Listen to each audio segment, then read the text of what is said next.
The Tommy Boyd Breakfast Show on Original 106. Final question then, in Are You a Psycho? Or on your way to being a psycho. What is your favourite means of communicating with the world? Is it A, face-to-face, B, the phone, C, by yet another new Hotmail account,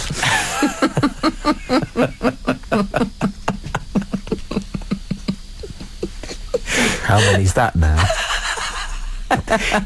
Or D, like this? And now a message from the President of the United States, George W. Bush. Good morning. This week I visited the country of Romania for a NATO summit meeting. Romania was the latest addition to the NATO groups, and they have brought strengths to the table since they joined.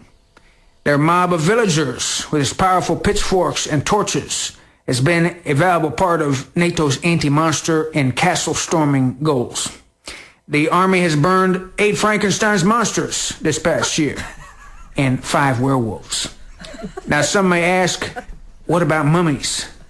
And that's a concern I address with NATO, and they're working with the Catholic Church to consecrate their anti-mummy firepower.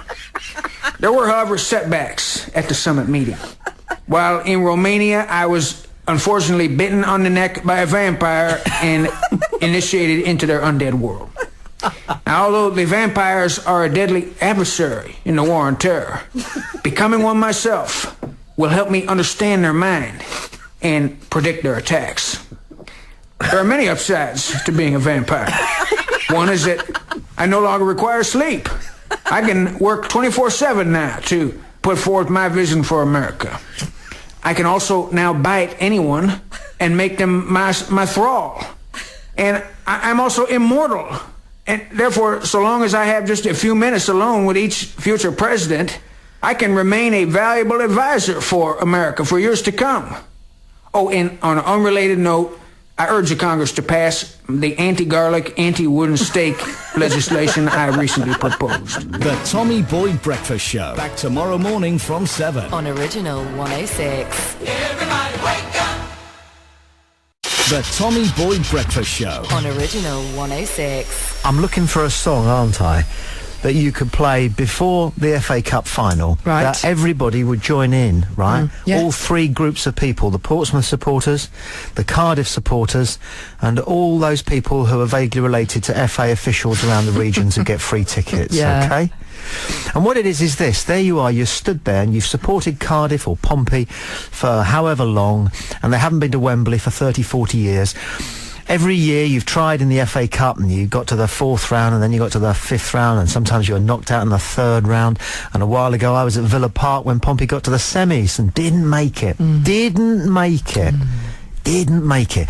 Now here's a song, okay, as you stand up in your seat and you've got your dad on the right and he's been a fan for 50 years and you've got your best mate with you as well, okay? Listen to this. Listen, I think this would work. Come on, everybody, clap your hands. Come on, come on. Like this. Get up on your feet up in that balcony. Come on. Look at your neighbor and say, neighbor, we made it. We made it. Scream if you know we made it. Come on. Yeah. We made it. We survived. Great. Like it. It's easy to remember. God lifted us there. Divine protection. No weapon formed shall be able. I made it this far by faith. My future's brighter than my today. I'm holding on to my place. I made it. I survived. Yeah, yeah. How many survivors I have here tonight?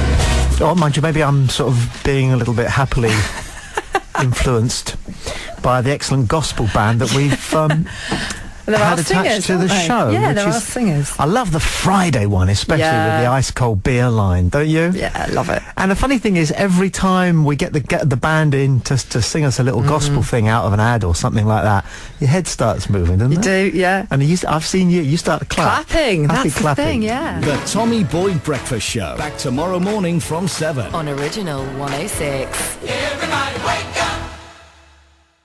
The Tommy Boyd Breakfast Show. On Original 106. I see they're saying in one of the papers that golf's getting a bit boring. Right. And so we're looking at ways of lightening it up a little bit.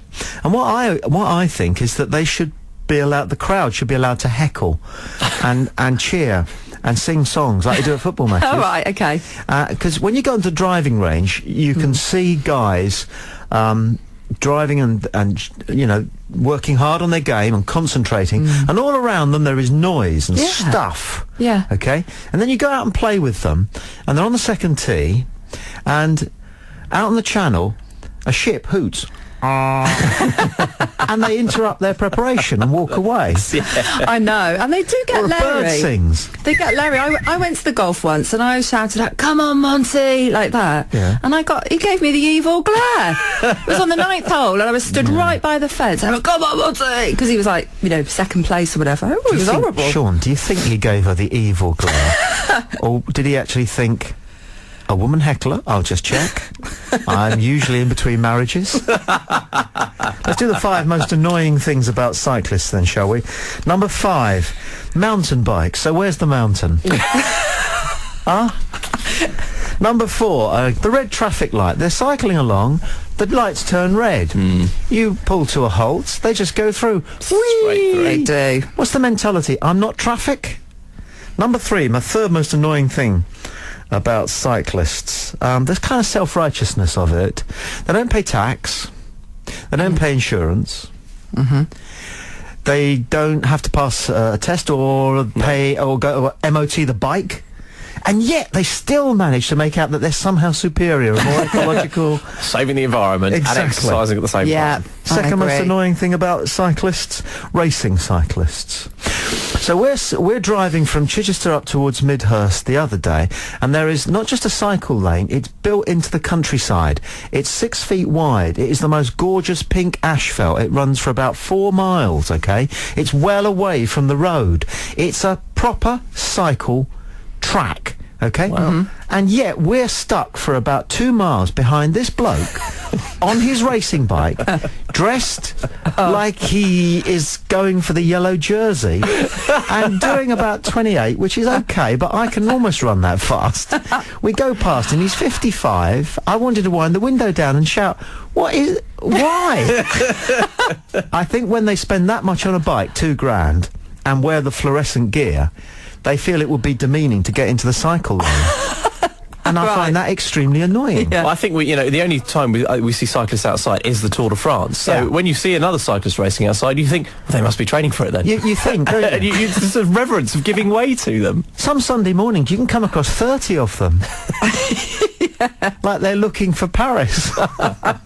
Or took a wrong turn at Le Touquet. They're or doing the something. Eastley to Fair Oak leg. Very annoying. And for me, the most annoying thing about cyclists, and actually it's why it came into my mind, because I saw 2 of them on the same roundabout yesterday. Now, they're approaching a roundabout, they just drift into the middle of the road with their right arm out in a kind of... it's like a Nazi salute, frankly. Because there were lots of different Nazi salutes, and some of them just went straight out to the right, and they drift out into the middle of the road, and they go straight out onto the roundabout, and they just drift round it, and then they come off whenever they feel like it. As if that right arm out like a Nazi salute was some kind of magic wand that protected them against the rest of the traffic. The Tommy Boyd Breakfast Show. Back tomorrow morning from 7. On Original 106. Everybody wake up.